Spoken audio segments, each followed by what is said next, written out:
Yo, what's up mga master? Good morning. Ayan, alam nyo ba na dahil sa sobrang init ng panahon ngayon, halos natutuyo na ang spot na kapaligiran ng C6 Laguna Lake. Tignan nyo.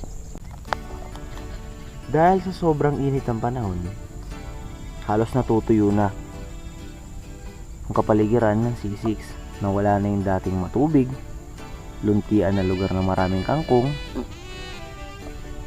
At sooner or later, pati ang mga kangkong na yan mamamatay na at matutuyo.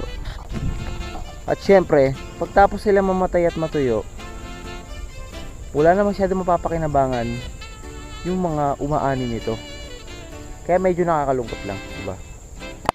Pero sa kabila ng mga master, kapag nag-raining season, tutubo ulit ang mga yan.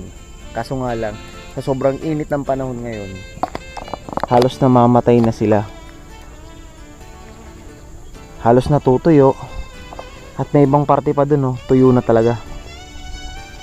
Pati dyan sa may likuran dyan, natutuyo na rin sila. Nakakalungkot, no? So ang ibig sabihin lang nun, malaki ang impact sa atin ng biglang pagbabago ng panahon, yung biglang pag-init, yung biglang pag-ulan. At marami ding apektado, lalo na yung mga umuani ng kangkong, di ba? Nawawalan sila ng benta, nawawalan sila ng kita. Katulad yan, natignan nyo, halos natutuyo na yung ibang parte ng damuhan. O, di ba? Natutuyo na sila.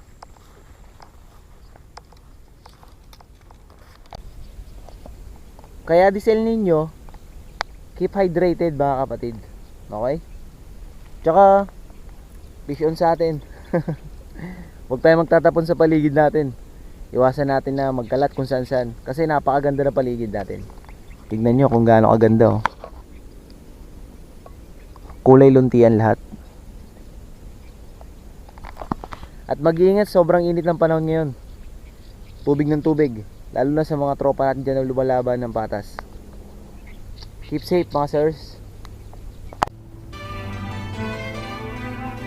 O kayo, baka may kwentong tag-init kayo, share nyo lang sa comment section.